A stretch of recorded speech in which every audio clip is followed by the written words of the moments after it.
චතුවේ සාරජ්‍ය විසරදස්ස සබ්බ සත්තුත්තමස්ස ධම්මිස්ස රස්ස ධම්මරාජස්ස ධම්මස්සාමිස්ස තථාගතස්ස සබ්බඤුනෝ සම්මා සම්බුද්දස්ස නමෝ තස්ස භගවතු අරහතු සබ්බ ධම්මේසු අප්පටිහත ඥානචාරස්ස දස බලදරස්ස චතුවේ සාරජ්‍ය විසරදස්ස සබ්බ සත්තුත්තමස්ස ධම්මිස්ස රස්ස ධම්මරාජස්ස ධම්මස්සාමිස්ස තථාගතස්ස සබ්බඤුනෝ සම්මා සම්බුද්දස්ස නමෝ තස්ස භගවතු අරහතු සබ්බ ධම්මේසු අප්පටිහත ඥානචාරස්ස දස බලධරස්ස චතුවේ සාරජ්‍ය විසරදස්ස සබ්බ සත්තුත්තමස්ස ධම්මිස්ස රස්ස ධම්මරාජස්ස ධම්මස්සාමිස්ස තථාගතස්ස සබ්බඤුනෝ සම්මා සම්බුද්දස්ස. සද්ධර්ම ශ්‍රාවක කාරුණික ගුණගරුක බෞද්ධ පින්නතුනි, බොහෝම ශ්‍රද්ධාවෙන් යුක්තව මේ සියලු දෙනාම ධර්ම ශ්‍රවණය කරන්න සූදානම් වෙන මොහොත. පින්නතුනි, අද ධර්ම දේශනාවේ මාතෘකාව හැටියට අපි සාකච්ඡා කරන්නේ මුලින් සාකච්ඡා කළ සාම ජාතකය මුල් කරගත්ත ධර්ම දේශනාවේ අවසාන කොටස. සාම ජාතක කතාව මුල් කරගෙන ධර්ම දේශනා 3ක් මේ වෙනකොට සිද්ධ කරලා නිමා කළා. අද එහි අවසාන කොටස තමයි මේ සාකච්ඡා කරන්න බලාපොරොත්තු වෙන්නේ. අපේ බුදුරජාණන් වහන්සේ මව්පියන්ට උපස්ථාන කළ භික්ෂූන් වහන්සේ නමක් මුල් කරගෙන තමයි මේ ජාතක කතාව දේශනා කොට වදාළේ. සාම කුමාරයා පිළියක් රජ්ජුරුවන්ගේ හීපහරින් සේ මුහුර්ජා වෙලා වැලිතලාවේ බිම වැටිලා හිටපු මොහොතක අම්මා සහ තාත්තා සත්‍යක්‍රියා කිරීම තුළින් පුතාට නැවතත් සිහි උපද්දවනවා. සාම කුමාරයාගේ පනනල සාම කුමාරයාගේ සිරුර හැරයයි කියන හේතුව නිසා බහුසෝදරී කියන දිව්‍යාංගනාව සාම කුමාරයාගේ ජීවිතය රැකගත්තා. ඒ කාරණා කීපයක් නිසා. එක කාරණාවක් තමයි සාම කුමාරයා මරණයට පත් වුණොත් සාම කුමාරයාට විදපු පිළියක් රජ්ජුරුවෝ පොරොන්දුවක් දීලා තිබුණා. අම්මයි තාත්තයි දිවිහිමියෙන් රැක බලා ගන්නවා කියලා. නමුත් පින්නතුනි, සාම කුමාරයා මරණයට පත් වුණොත් පිළියක් රජ්ජුරුවොත් ලය පැලිලා මැරෙනවමයි. පුතා නැති නිසාත් ඊළඟට උපස්ථාන කරන්න පොරොන්දු වෙච්ච රජු නැති වෙන නිසාත් මව්පියෝ බොහෝම අසරණතාවයට පත් වෙනවා. අන්න ඒ නිසා මේ බහුසෝදරී දිව්‍යාංගනාව සාම කුමාරයාගේ ජීවිතේ රැක්කා. ඒකට තවත් විශේෂ හේතුවක් තියෙනවා. මීට ආත්ම භාව 7කට කලින්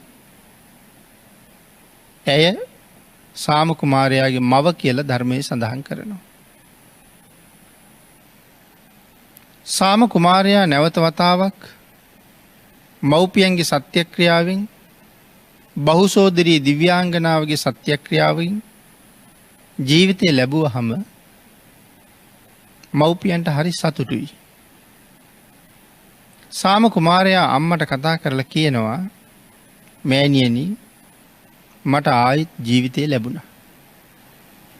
මෑණියනි එදා වගේම මිහිරි හඬින් මට ආයෙත් ආමන්ත්‍රණය කරන්න කියලා.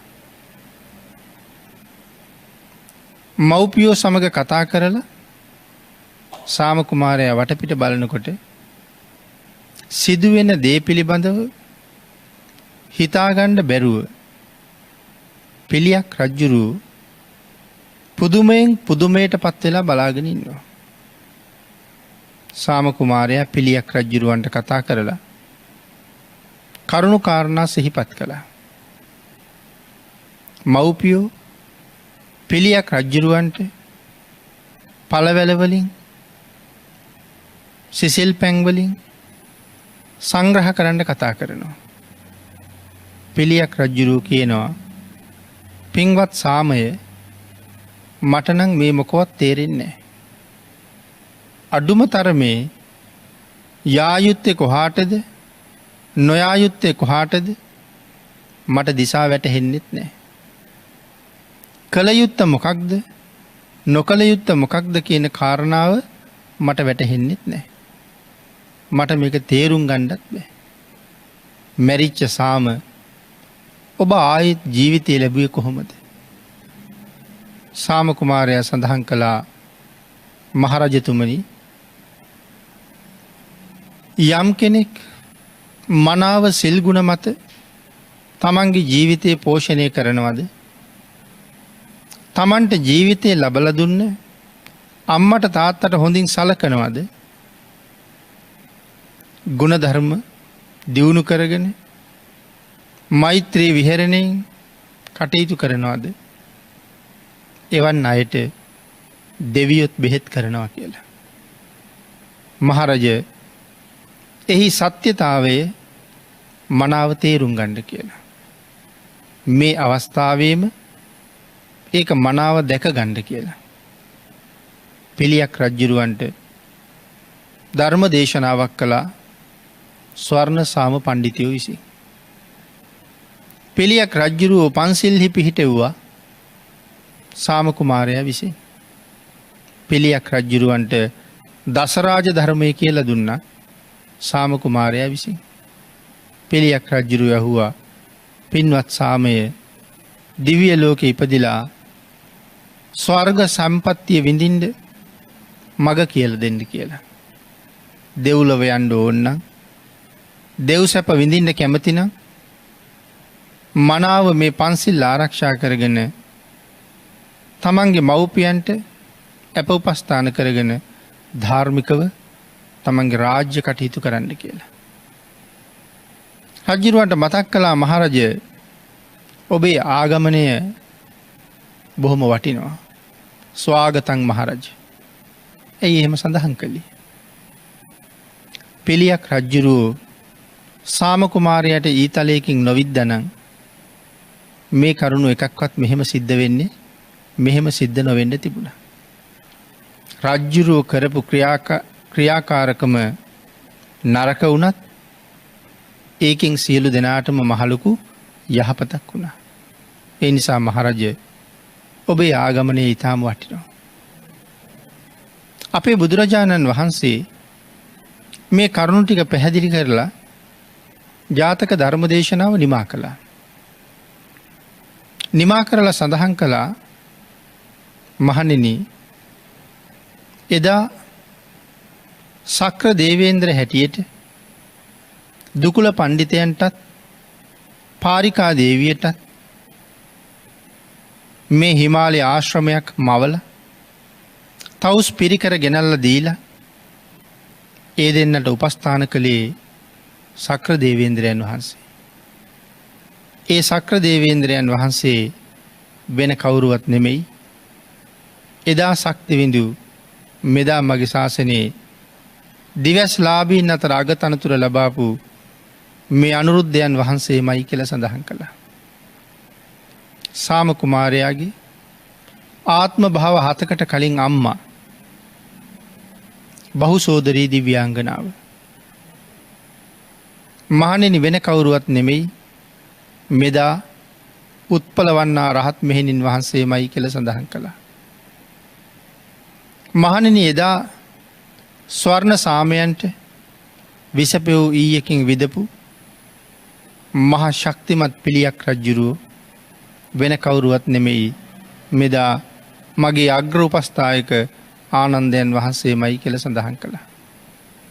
මහණෙනි එදා ස්වර්ණ සාමයන්ගේ තාත්තා වෙච්ච දුකුල පඬිතුයෝ වෙන කවුරුවත් නෙමෙයි මෙදා සම්මා සම්බුද්ධ ශාසනයේ තුන්වෙනි මහා ශ්‍රාවකයා බවට පත් වුණ මහා කාශ්‍යප මහරහතන් වහන්සේමයි කියලා සඳහන් කළා. මහණෙනි එදා පාරිකා දේවිය හැටියට මට උපත ලැබලා දුන්න මව වෙන කවුරුවත් නෙමෙයි බද්දා කාපිලානියමයි කියලා සඳහන් කරලා ධර්ම දේශනාව නිමා කරනකොට අම්මට තාත්තට උපස්ථාන කරපු මාතු පෝෂක භික්ෂූන් වහන්සේ දහසක් නයින් ප්‍රතිමන්ඩිත අති උතුම් සෝවාන් ආර්ය මාර්ගඵලය ලබාගත්ත කියලා සඳහන් කළා. එතකොට මේ උතුම් සාම ජාතකයේ මුල් කරගෙන මව්පිය උපස්ථානය පිළිබඳවයි අපේ බුදුරජාණන් වහන්සේ විශේෂයෙන් කරුණු පැහැදිලි කළේ.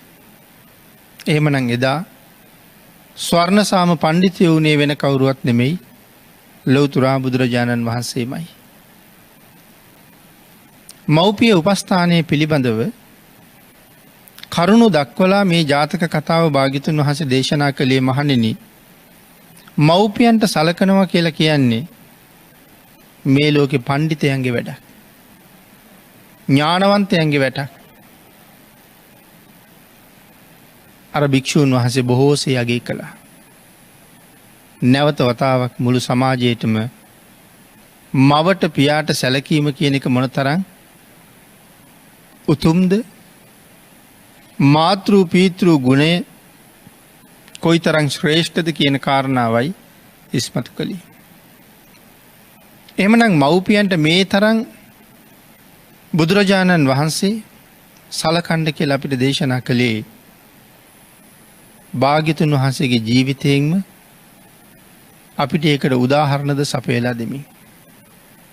ලෞතුරා බුදුරජාණන් වහන්සේට අපි කියන්නේ යථාවාදී තථාකාරී ගුණයෙන් යුක්තයි කියලා. ඒ කියන්නේ කරන දේ උන්වහන්සේ නොබියව ප්‍රකාශ කරනවා. යමක් ප්‍රකාශ කළොත් උන්වහන්සේගේ ක්‍රියාවෙන්ම ඔප්පු කරනවා. අනාදිමත් කාලයක් සංසාරේ මහබෝසතාණන් වහන්සේ මව්පියන්ට සලකපු හැටි සාම ජාතකයෙන් වගේම තවත් ජාතක කතා ගණනාවකින් අපිට පැහැදිලි කරලා දේශනා කරනවා. මේ අන්තිම ජීවිතෙත් තමන් වහන්සේගේ මව්පියන්ට යම් යුතුයකමක් සම්පූර්ණ කරන්න තිබුණා නම් ඒකත් අපේ බුදුරජාණන් වහන්සේ නොපිරිහෙලාම සම්පූර්ණ කළා.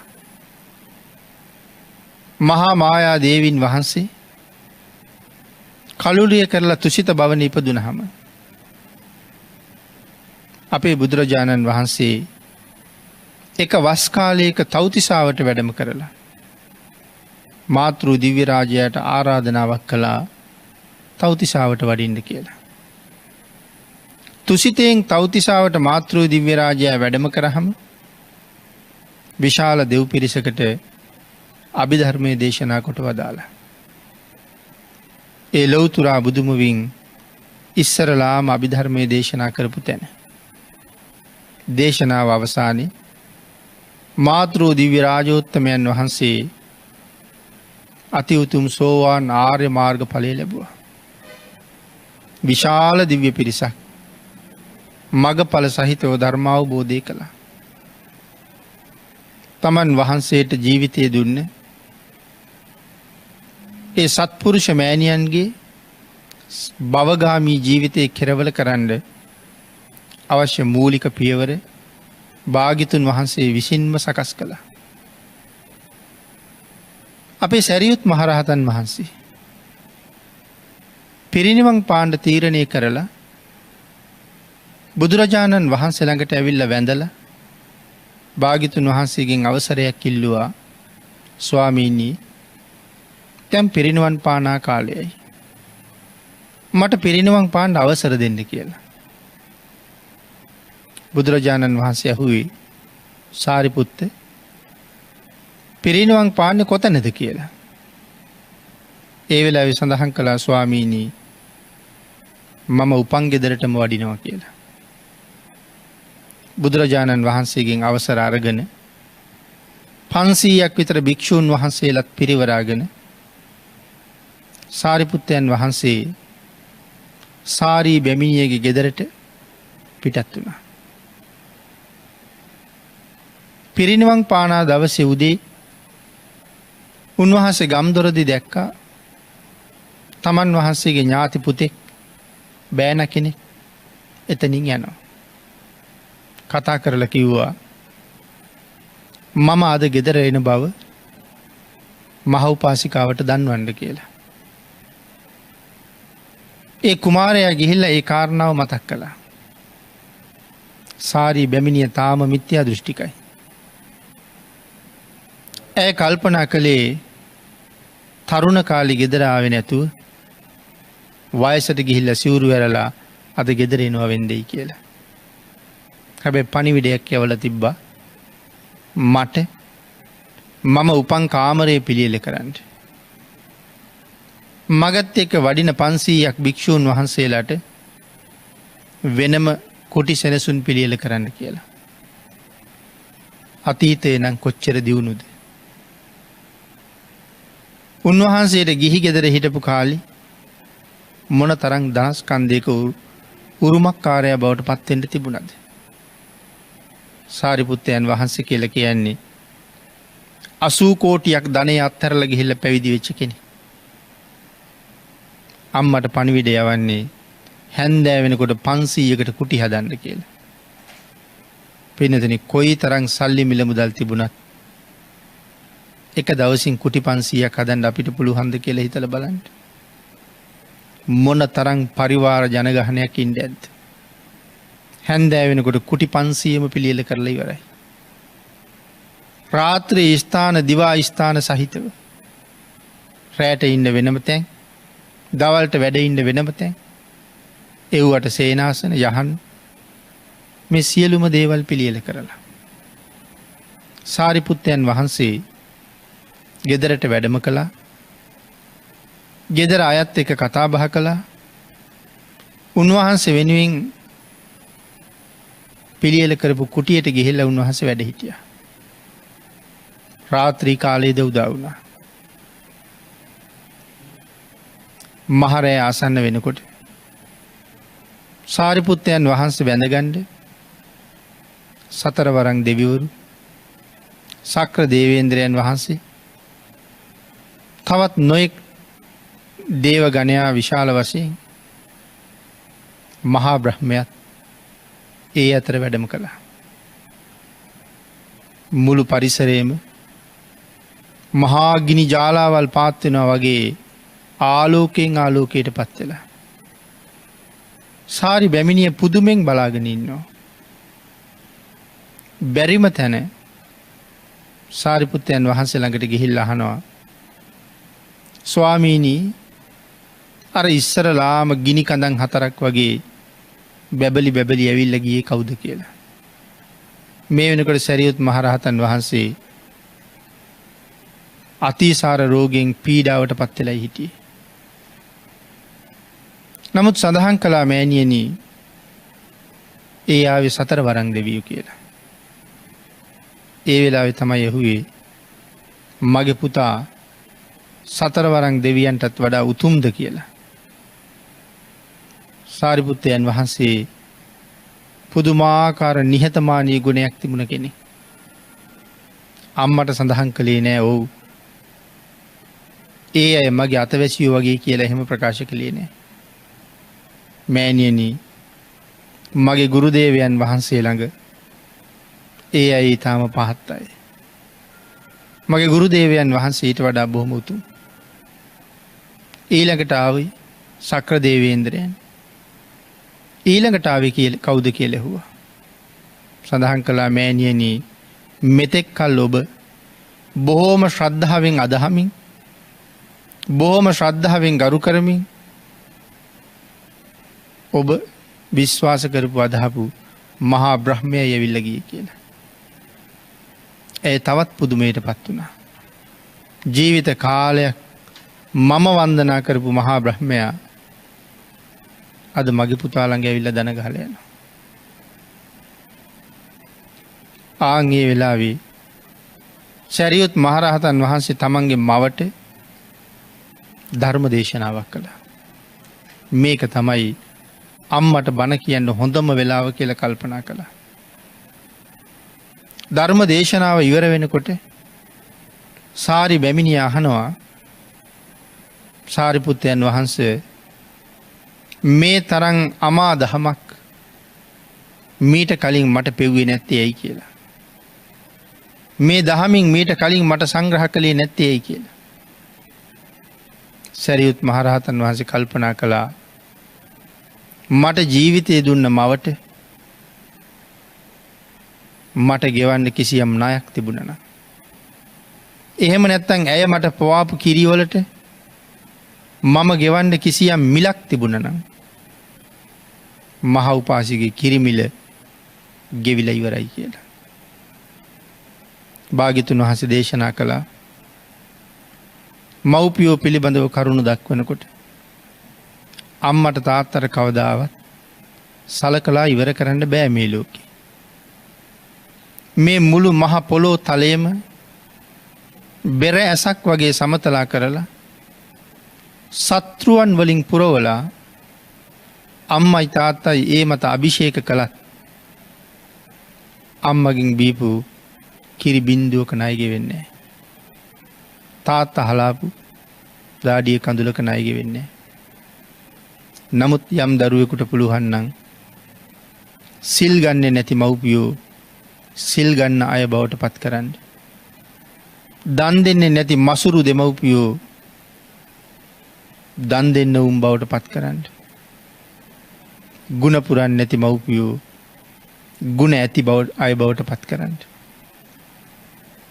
යම් දරුවෙකුට පුළුවන් නම් ආන් ඒ දරුවා මව්පිය ණයෙන් නිදහස් වෙන්න සුදුසුයි කියලා. එහෙනම් සාරිපුත්තයන් වහන්සේ සඳහන් කරනවා මහා උපාසිකාවට තිබුණා නම් යම් කිරිමිලක් මං ඒක අද ගෙවලා ඉවරයි කියලා.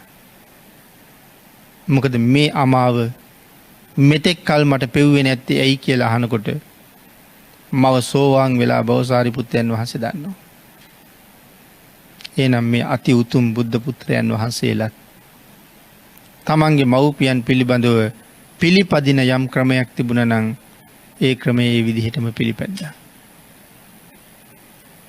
අපේ බුදුරජාණන් වහන්සේ සුද්ධෝදන මහරජුරුවන්ගේ අවසාන අවස්ථාවේ එතෙන්ට වැඩම කරලා ධර්ම දේශනාවක් කරාම සුද්ධෝදන මහරජුරුව රහත් වුණා. රහත් වෙලා පිරිනිවන් පෑවා. තාත්තා වෙනුවෙන් කළ යුතු යමක් තිබුණා නම් ඒ දේත් කරලා ඉවර කළා. මහා මායා දේවින් වහන්සේගේ සමුගැනීමෙන් පස්සේ උන්වහන්සේ හදලා වඩලා පෝෂණය කරපු මහා ප්‍රජාපති ගෞතමින් වහන්සේ වෙනුවෙන් කළ යුතු යමක් තිබුණා නම් ඒ කාරණාවත් මනවින්ම සම්පූර්ණ කළා. ප්‍රජාපති ගෞතමින් වහන්සේටත් සංසාර සාගරයෙන් එතර යන්න මනාව පාර පෙන්නලා තිබුණා. ඒ පාර දිගේම ඇය සංසාරයෙන් එතරටම යන්න ගියා. එහෙනම් තමන්ගේ මව්පියන්ට සලකන එක මව්පියෝ සංසාරයෙන් නිදහස් කරන එක බුදුරජාණන් වහන්සේත් කරපු ශ්‍රේෂ්ඨ ක්‍රියාවක්. ඒකයි සඳහන් කළේ ඒක පණ්ඩිතයන්ගේ වංශයට අයිති වැඩක් කියලා මව්පියන්ට සලකන එක. මෙහෙම සඳහන් කරලා භාග්‍යතුන් වහන්සේ තව බොහෝ කරුණු දේශනා කළා. මව්පියන්ගේ ගුණය භාග්‍යතුන් වහන්සේ හැම කෙනෙකුටම මැනවින් දේශනා කොට වදාලා. දිවි තිබෙන තුරු අත් නොහැරිය යුතු සත්පුරුෂයෝ හැටියට දේශනා කළා. අපිට ජීවිතය දුන්න නිසා. අබුද්ධෝත්පාද කාලයක ඔබට මට ලැබුණ මේ ශ්‍රේෂ්ඨ ජීවිතය අපිට මේ සංසාරයෙන් එතරට යන්නම මෙහෙවන්නත් පුළුවන්. එහෙම නැත්තම් දුගතියක නොයා සුගතියකට යන්න මෙහෙවන්නත් පුළුවන්. ත්‍රි හේතුක ප්‍රතිසන්දියකින් මාර්ගඵල අධිගමනය කරලා සදහටම සංසාරයෙන් එතර යන්න බැරි වුණත් මනාව ධර්මය ඉගෙනගෙන මෙහෙන් චුත වෙනකොට දිව්‍ය ලෝකවල උප්පත්තිය ලැබලා දෙව්ලොවදී ධර්මාවබෝධය ලැබලා මගඵල ලැබෙන ක්‍රමයක් සෝතානුදත සූත්‍රයෙන් බුදුරජාණන් වහන්සේ වෙනමත් දේශනා කොට වදාළා. එහෙමනම් පින්නතුනි මේ කරුණු කාරණා සියල්ලම සම්පූර්ණ කරගන්න අපිට ජීවිතය අවශ්‍යයි. ඒක දුන්නේ අම්මා සහ තාත්තා. අන්න ඒකට ණය ගෙවන්න කොහොමත් බැරි බවයි පෙර උදාහරණයෙන් අපිට පැහැදිලි වෙන්නේ. මව්පියන්ගේ අසීමාන්තික ගුණය දේශනා කරපු බුදුරජාණන් වහන්සේ එවන් ගුණවත් මව්පියන්ට එරෙහිව යමෙක් කටයුතු කරනවා නම් ඒ අයට එහි පහත් විපාක කොහොම ලැබෙනවද කියන කාරණාවත් නොයෙක් උදාහරණ සහිතව දේශනා කළා. පින්නතුනි අපේ ශාසනයේ උත්තර කියලා සාමණේරයන් වහන්සේ නමක් පිළිබඳව සඳහන් කළා. උත්තර සාමණේරයන් වහන්සේ රහතන් වහන්සේ නමක් බවට පත් වුණා පස්සේ කාලේ. මේ උත්තර සාමණේරයන් වහන්සේ අපේ බුදුරජාණන් වහන්සේ ලෝකේ පහළ වෙන්න කල්ප 30000කට කලින් විද්‍යාදරයෙක් වෙලා ඉපදිලා හිටියා. බොහෝ දේවල් කරන්න පුළුවන් අය. ඒ විද්‍යාදරයා එක දවසක් අහසින් යනවා. අහසින් යනකොට හිමාල වනාන්තරයේ මහ පුදුම ආශ්චර්යමත් ආලෝකයක් විහිදෙනවා. වනාන්තරයේ ගස් කොළන් වලට මුදුනින් අහසට විසිරෙන බුද්ධ රශ්මිය හරියට නිකන් උණගස් වලින් පිරිච්ච වනාන්තරයකට ගින්දර තියහම උණකොළ දැවිලා ඒ කොළවල ගිනි අඟුරත් එක්ක උණගස් වලට උඩින් විහිදිලා රතු පාටට විහිදිලා යනකොට මුළු පළාතෙම රතු පාට ගිනි ධාරාවල් විහිදෙනවා වගේ. රාත්‍රියට වගේ බැලුවහම උණ වනාන්තරයක උඩින් නික්මෙන දුමත් එක්ක මේ ගිනි පුපුරු සහිත කොළ විසිරෙනකොට කොයිතරම් ලස්සනද. හිමාල වනාන්තරයේ වන හිසට මුදුනින් බුද්ධ රශ්මි ජාලා ඒ විදිහට විහිදෙනවා. ඒක දැකලා විද්‍යාදරයා මේ අපූර්ව ආලෝකය කොහෙන්ද කියලා බැලුවා. හිමාල වනාන්තරයේ විවේක තැනක වැඩ ඉන්න ලෞතුරා බුදුරජාණන් වහන්සේ නමක් දැක්කා. මේ බුදුරජාණන් වහන්සේ දැකලා ප්‍රීතියෙන් ප්‍රීතියට පත් වුණා. අනේ මේ උත්තමයන් වහන්සේට පූජා කරන්න මට මොනවත් නැද්ද කියලා කල්පනා කරනකොට ළඟම තියෙන ගහක මල් පිපිලා. කහම කහ පාටයි. ඒ කිනිහිරි මල්. මේ විද්‍යාදරයා කිනිහිරි ගහෙන් මල් 3ක් කඩාගත්තා. ඒ මල් 3 කඩාගෙන බුදුරජාණන් වහන්සේට පූජා කළා. ඒ මෙයින් කල්ප 30000කට අතීතේ. බුද්ධානුභාවයත් විද්‍යාදරයාගේ ශ්‍රද්ධාවත් මේ මල් 3 අහසට පැන නැගිලා නටුව ඉහළට භාග්‍යතුන් වහන්සේගේ හිසට මුදුනින් කුඩ 3ක් ඉහළුවා වගේ රැඳිලා තිබුණා. සුමේද බුදුරජාණන් වහන්සේ. ඒක දැකලා තවත් ප්‍රීතියටපත් වුණා. මේ විද්‍යාධරය මැරිලා ගිහිල්ලා දිව්‍ය ලෝකෙ ඉපදුනා. තමන් කරපු පින්කම පිළිබඳව ඒ තරම්ම සතුටක් ප්‍රීතියක් තිබුණා. අන්න එතන ඉඳලා කල්ප 30000ක්ම දෙව්ලොවයි මනුලොවයි විතරක් සැරිසරුව කියලා සඳහන් කරන්නේ. කල්ප 30000ක්ම සතර අපායක ගිහිල්ලම නැහැ. අපේ බුදුරජාණන් වහන්සේගේ කාලේ නැවත වතාවක් මනුස්ස ලෝකෙට ආවා. මේ කල්ප 30000න් මනුලොවට ආපු කිසිම ආත්මයක පහත් කුලයක උප්පත්තිය ලබන්නේ නැහැ. ශාස්ත්‍රීය කුලවල, බ්‍රාහ්මණ කුලවල, උසස්ම කුලවල තමයි උපදින්නේ. මේ බුද්ධාන්තරෙත් බ්‍රාහ්මණ කුලයේ උප්පත්තිය ලැබුවා. කිනිහිරි මල් පූජාවේ ආනිසංස. දෙව්ලොව කොයි තරම් සැප වින්දද මේ ජීවිතෙත් මනුලොව උපදිනකොට රන් කඳක් වගේ රත්තරම් පාටයි. ඉතාම ලස්සනයි. ක්‍රමක්‍රමයෙන් වැඩිලා දැන් තරුණ වයසේ. ඒ කාලේ රජ්ජුරුවන්ගේ එක අමාත්‍යවරයෙක් හිටියා වත්සකාර කියලා. මේ වත්සකාර ඇමතියා මේ තරුණයා දැකලා කල්පනා කළා මොහු මට ඥාති කරගත්තොත් හරි හොඳයි කියලා. ඒ නිසා යෝජනාවක් කළා මගේ දුව විවාහ කරගන්න කියලා. මේ කාලේ නම තමයි උත්තර. නමුත් මේ උත්තර තරුණයා වත්සකාර අමාත්‍යයට ප්‍රකාශ කළේ මම විවාහ ජීවිතයට කොහොමත් කැමති නෑ. ගිහි ජීවිතේ රැඳෙන්න බලාපොරොත්තුවකුත් නෑ. ඒ හින්දා ඔබේ යෝජනාවට එකඟ වෙන්න මට පුළුවන්කමකුත් නෑ. එහෙම කියලා තරුණයා පිටත් වෙලා ගියත් වත්සකාර අමාත්‍යයා ඒකට බොහොම අමනාපෙන් තමයි හිටියේ.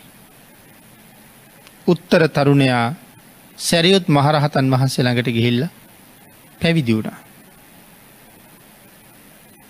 පැවිදි වෙලා උන්වහන්සේ ළඟ ශාසනික වත්පිළිවෙත් සම්පූර්ණ කරන කාලේ එක දවසක් සැරියුත් මහරහතන් වහන්සේ අසනීප වෙලා ස්වාමීනි මොනවාගේ බෙහෙතක් තිබුණොත් හොඳයිද කියලා ඇහුවා. සාරිපුත්තයන් වහන්සේ අවශ්‍ය බෙහෙත් ගැන සිහිපත් කරාම හිමිදිරි පාන්දරම පාත්‍රයක් අරගෙන උන්වහන්සේට බෙහෙත් හොයන්න පිටත් වුණා. හිරු උදා වෙලා එළිය වැටෙනකොට උන්වහන්සේ වෑකන්දක් වගේ තැනක පාත්‍රයේ තියලා වතුරට බැහැලා මුහුණකට සෝදගත්තා. එදා රාත්‍රී නගරයේ හොරු ගෙවල් බිඳලා රාජපුරුෂයන්ට අහු වෙලා රාජපුරුෂයෝ හොරුන්ගේ පිටිපස්සෙන් පන්නනවා. හොරුන්ගේ අතේ සුරක්ෂිතව තිබුණා රත්තරන් පාර්සලයක්. රාජපුරුෂයොත් වේගින් පිටිපස්සෙන් එලවනවා. හොරු වේගින් දුවනවා. නමුත් රාජපුරුෂයන්ගෙන් බේරෙන්න පුළුවන් බවක් පේන්නේ නැහැ. ඒ දුවගෙන යන ගමන් අර වෑකන්ද උඩ තියලා තිබිච්ච පාත්‍රය දැක්කා. අතේ තිබිච්ච රත්තරන් පොදිය පාත්‍රයට දාලා දීවා. සාමණේරයන් වහන්සේ මුහුණ සෝදගෙන පාත්‍රය ළඟට ඇවිල්ලා අතට ගන්නකොට ඒකේ රත්තරන් පොදියක්. ඊළඟට වටපිට බලනකොට රාජපුරුෂයොත් එතන. ඔවුන් කල්පනා කළේ මේ තමයි හොරා. එහෙම්මම අරගෙන ගියා වත්සකාර අමාත්‍ය ගාවට. රත්තරන් සවගම සාමණේරයන් වහන්සේ ඉදිරිපත් කළා. වත්සකාරත් අඳුරගත්තා මේ කවුද කියලා. වත්සකාර අමනාපෙන් ඉන්නේ. මගේ දුව විවාහ කරගෙන සැපට ජීවත් වෙන්න කියප එක ප්‍රතික්ෂේප කරලා දැන් ගිහිල්ලා මේක තමයි කරන වැඩි. හොරකම් කෙරුවද? කවුද මෙව්ව දුන්නේ? කිසිම දෙයක් විමසුවේ නැහැ. රාජපුරුෂයන්ට එකම නියෝගයයි කළේ මොහු ගෙනහිල්ලා වාසල් පවුරෙන් එළියේ කොහොඹ ලීයක් උල් කරලා උල තියන්න කිව්වා. රාජපුරුෂයොත් උන්වහන්සේ කැටුව ගිහිල්ලා දොරටුවෙන් එළියේ කොහොඹලීයක් උල් කරලා උල තිබ්බා. සැරියුත් මහරහතන් වහන්සේට ආරංචි වුණා. ආරංචියත් එක්කම උන්වහන්සේ ඒ කාරණාව බුදුරජාණන් වහන්සේට මතක් කළා. අපේ බුදුරජාණන් වහන්සේ මේ සාමණේරයන් වහන්සේ දිහා ඥානයේ මෙහෙවල බැලුවා. සංසාරේ හුඟක් පින් කරපු කෙනෙක්, සසර හුඟක් භාවනා කරපු කෙනෙක්, මේ වෙනකොට කුසල් හොඳටම මෝරලයි තියෙන්නේ. වැවේ තියෙන නෙළුම් කැකුළු පිපෙන්ඩ තරම් මෝරහම පහුවදා හිරු කිරෙන වැටෙනවත් එක්කම මෝරපු කැකුළු ටික පිපෙනවා. බුදුරජාණන් වහන්සේ උල ළඟට වැඩියොත් පින මෝරලා ඉන්න සාමණේරයන් වහන්සේ අති උතුම් රහත් බවම ලබන බවත් භාග්‍යතුන් වහන්සේ දන්නවා. ආන් ඒ නිසා අප්‍රමාණ බුද්ධ ලීලාවෙන් යුක්තව භික්ෂූන් වහන්සේලත් පිරිවරාගෙන බුදුරජාණන් වහන්සේ උත්තරයන් වහන්සේ උල තියපු තැනට වඩිනවා. තැන් මේ බුද්ධ ලීලාවෙන් වඩිනව කියලා කියහම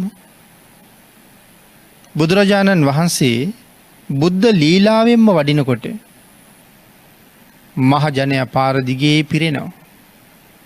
ඇයි භාග්‍යතුන් වහන්සේ අද මේ පැත්තට වඩින බව ඒගොල්ලෝ කලින්ම දැනගන්නවා. ඒ දැනගන්නේ Tamanට 아무තු ඥානයක් තිබිලා නෙමෙයි. යම් නගරයකට වඩිනකොට ඒ නගරයේ දොරටුව ඉන්ද්‍රකීලයේ ළඟට සිරිපා ධාතුව තබනවත් එක්කම ඒ මුළු ප්‍රදේශයේම බුද්ධ රශ්මියෙන් නෑවෙන්න පටන් ගන්නවා. මිනිස්සුන්ගේ ඇඟේ ගස් කොළන් වල, ගෙවල් වල, බිත්ති වල කඳු හෙල් පර්වත වනාන්තර බුද්ධ රශ්මියෙන් ඒකාලෝක වෙන්න ගන්නවා. එතකොට මිනිස්සු දන්නවා අද මේ පැත්තට භාග්‍යතුන් වහන්සේ වඩිනවා කියලා. මිනිස්සු පැලඳගෙන ඉන්න ආභරණ ඉබේම මිහිරි හඬක් නගන්න පටන් ගන්නවා. අශ්වයෝ හේෂාරාව කරනවා. ඇත්තු කුංචනාද කරනවා. කුරුල්ලෝ කෑ ගහනවා. පරිසරයේ පුදුම නැවුම් සිරියක් ගන්නවා. මිනිස්සු දන්නවා බුදුරජාණන් වහන්සේ වඩිනවා. සවැත් නුවරට, රජගහ නුවරට වඩිනකොට 18 කෝටියක් ජනගහනය බුදුන් පුදන්න යමක් නැතුව, අතේ නැතුව තමන්ගේ ගෙවල් වලින් එළියට බැස්සේ නැහැ කියලා සඳහන් කරන්නේ. ආන් ඒ නිසා මේ විදිහට වඩිනවා නම් යම් තැනක ලක්ෂ ගණන් භාග්‍යතුන් වහන්සේ දකින්න වඳින්න පෙරමගට එනවා. එදත් බුදුරජාණන් වහන්සේ එහෙම්මමයි වඩින්නේ. ලක්ෂ ගණන් මිනිස්සු පෙළහැදිලා. සාදුකාර හඬ මුළු පළාතම දෝංකාර දෙනවා. බුදුරජාණන් වහන්සේ කෙමෙන් කෙමෙන් උත්තරයන් වහන්සේගේ උල්ල ළඟට වැඩම කළා. ළඟට වැඩම කරලා බුදුරජාණන් වහන්සේගේ ශ්‍රී හස්ත ධාතුව මොන තරම්නම් සෞම්‍ය වෙන්නේ නැද්ද? සඳහන් කරනවා බුදුරජාණන් වහන්සේගේ ඇඟිලිවල නිය ධාතු වලින් නික්මෙන රශ්මිය මණික් කොලාලෝකයේ වගේ කියලා. ස්වර්ණ වර්ණව රැස් විහිදෙන නියපොතු සහිත භාග්‍යතුන් වහන්සේගේ ශ්‍රී හස්තය උත්තර සාමණේරයන් වහන්සේගේ හිසට උඩින් භාග්‍යතුන් වහන්සේ තිබ්බා. මේ උල උඩ මොන තරම් වේදනාවක් ඇද්ද? සඳහන් කරනවා ඒ සියල්ල අමතක වෙලා හරියට අමෘතයෙන් අභිෂේක කළා වගේ කියලා. භාග්‍යතුන් වහන්සේ හිස මතින් ශීර්ෂ ධාතුව තිය, ශ්‍රී හස්ත ධාතුව තියලා ආශිර්වාද කරලා මතක් කළා සාමණේරය දුකට කනගාටුවට පත් වෙන්න හේතුවක් නෙමෙයි. චෝදනාවකට ලක් වුණා හොරකම් කළා කියලා. ඒක මේ ජීවිතේ කර්මයක් කළා කියලා චෝදනාවට ලක්වීමක්. ඒක තමයි මේ ජීවිතේ හේතුව උල තියන්නේ. හොරකම් කිරීම. නමුත් ඒක බොරු චෝදනාවක් වුණා, හොරකම් කරලා නෙමෙයි. නමුත් ඒක මේ ජීවිතේ හේතුව. ඒ හේතුව නිසායි උල තියලා තියෙන්නේ. නමුත් බුදුරජාණන් වහන්සේ මතක් කරනවා සාමණේරය මේකට පෙර හේතුවක් තියෙනවා. ඒකයි මේ කාරණාව. සියලු දෙනාගේම දැන ගැනීම උදෙසා පෙර හේතුව මතක් කළා. බොහොම පෙර ඈත සංසාරය. පෙර ඈත සංසාරිකය හම එහෙනම් කල්ප 30000කට වඩා එහා පැත්තේ. මොකද කල්ප 30000ක්ම දෙව්ලොවයි මනුලොවයි විතරයි උපදින්නේ. මෙහෙම කර්ම කළා නම් දෙව්ලොව යන්න හේතුවක් නෑ ඒ 30000 ඇතුලේ. එහෙනම් ඊට පිටින් වෙන්න ඕනේ. ගම් දරුවොත් එක්ක සෙල්ලම් කරන්න ගිහිල්ලා. සෙල්ලමට කොහොඹ ලීයකින් කීරක් ගලවලා අරගෙන මැස්සෙක් අල්ලලා උල තිබ්බා. මේ සාමාන්‍යයෙන් පින පව ගැන දන්නේ නැති ළමයි කරන වැඩ. කොහොඹ කීරක් අරගෙන මැස්සෙක් උල තිබ්බා. ආන් ඒ මැස්ස උල තියපු පාපේට මේ වෙනකොට 500 වතාවක් මේ සංසාරයේ කොහොඹ උලක් උඩ ඔබ උල තියලා තියෙනවා කියලා සඳහන් කළා. මේක උල තියෙන අන්තිමාත්ම භාවය. මේක ඔබේ සංසාරෙත් අන්තිම ජීවිතය. කොහොඹ කීරක මැස්සෙක් උල තියපු එක හේතුවක්. අනිත් හේතුවත් භාග්‍යතුන් වහන්සේ දේශනා කළා. පෙර සංසාරයේ දවසක අම්මත් එක්ක අමනාප වෙලා දබර කරගත්තා. එදා මේ තරුණයා කේන්තිය වැඩි හින්දා අම්මට කියනවා මට පුළුවන් වෙච්ච දවසක මං ඔබ උල තියනවා කියලා. මෙතෙන්ට බලපාපු දෙවනි කාරණාව අම්මට කියාපු වචනේ. අම්මා උල තියලා නෙමෙයි මට පුළුවන් දවසක ඔබ උල තියනවා කිව්වා. ආන්ගේ කර්මයක් මේ ආත්ම 500ක් කොහොඹ උලක උල තියන්න හේතුනා කියලා සඳහන් කරනවා. අම්මට කියාපු කර්මය උල තියන්න හේතු වෙනවා. මැස්ස කොහොඹ උලේ තියාපු නිසා කොහොඹ උලකම උල තියෙනවා. දැන් සාමජාතකෙන් මව්පියන්ට සැලකීම ගැන කතා කළේ. මවට විරුද්ධව කරන එකම වචනය විපාක දෙනවා කියන කාරණාව අපිට මේකෙන් ප්‍රත්‍යක්ෂ වෙන්නේ නැද්ද?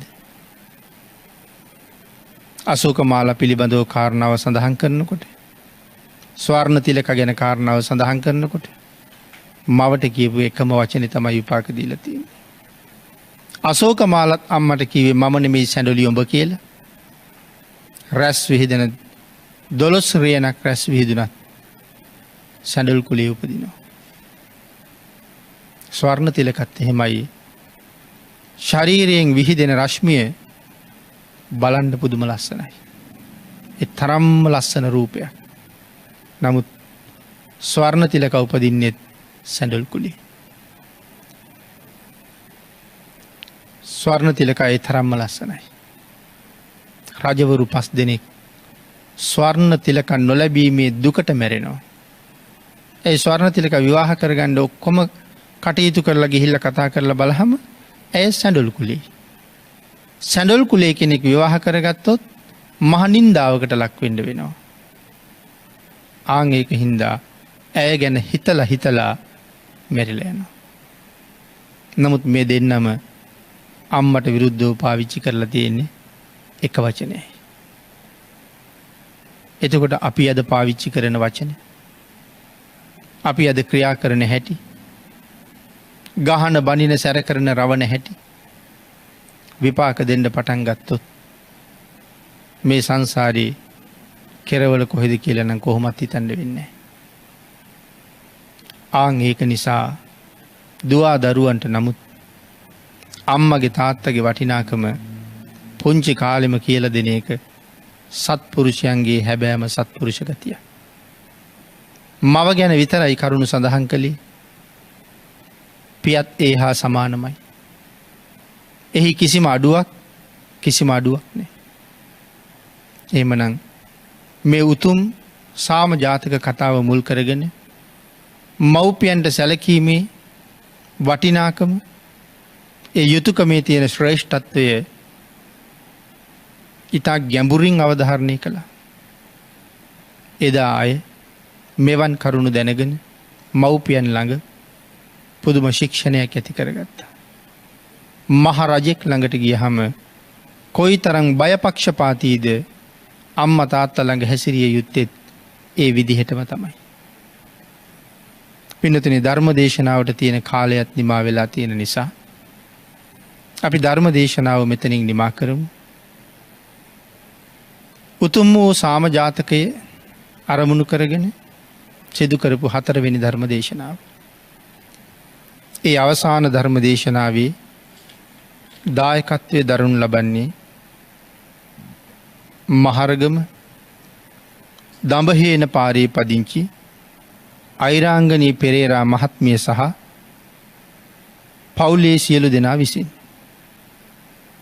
උතුම් අරමුණ පරලොව සැපත් ජී.ඩී. පෙරේරා පියාණන්ට සහ ඒ.එල්. දයාවතී මෑණියන්ට පින් අනුමෝදන් කිරීම, මාස 5කට පෙර පරලොව සැපත් ඒ.එල්. ලින්ටන් මාමාට පින් අනුමෝදන් කිරීම, අප සියලු දෙනාගේ නමින් මිය පරලොව ගිය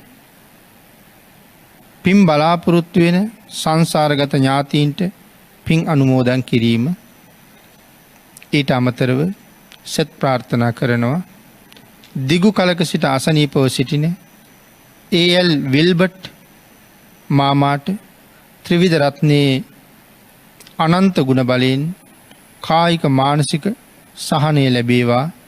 පින්කමට සහභාගී වුණ සියලු දෙනාට සම්බෝධි විහාරස්ථානයේ වැඩවසන ගෞරවනීය ස්වාමින් වහන්සේලාට සහ බෞද්ධ මාධ්‍ය ජාලයේ කාර්ය මණ්ඩලයේ සියලු දෙනාටමත් ත්‍රිවිධ රත්නයේ අනන්ත ගුණ බලයෙන් නිදුක් නිරෝගී සුව දීර්ඝායුෂ ලැබේවා. ගෞරවනීය ස්වාමින් වහන්සේට තවදුරටත් මෙවන් ශාසනික කටයුතු කරගෙන යාම සඳහා ත්‍රිවිධ රත්නයේ ආශිර්වාදයේ දීර්ඝායුෂ ලැබේවා. සසර වසනතුරු අනුවන අසත්පුරුෂ ආශ්‍රයක් නොලැබේවා. කල්යාණ මිත්‍ර ආශ්‍රයම ලැබේවා. භයානක සතර අපායාදී දුක්ඛයන්ට පත් නොවේවා. ගෞරවනීය ස්වාමින් වහන්සේට උන්වහන්සේ සම්බුද්ධ ශාසනයට පූජා කළ උන්වහන්සේගේ මව්පියන්ටත් සියලු ගුරු දෙමව්පියාදීන්ටත් මේ පුණ්‍ය ධර්මයන් අනුමෝදන් වේවා කියලා බොහෝම කල්යාණ මිත්‍රත්වයෙන් අපටත් මව්පියන්ටත් ආශිර්වාද කරනවා. මේ සත්පුරුෂ පිරිස විසින් පින් අනුමෝදන් කළ සියලු දෙනාටම පින් අනුමෝදන් වේවා.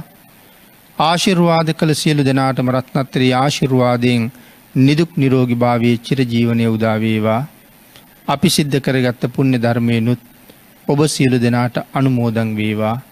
ඊ타ම ඉක්මන් භවයක ඊ타මත්ම කෙටි කාලයකින් සැප සහිත ප්‍රතිපදාවකින් උතුම් චතුරාර්ය සත්‍ය ධර්ම අවබෝධය සඳහා මේ කුසල් හේතු වාසනා වේවා කියලා ප්‍රාර්ථනා කරමු.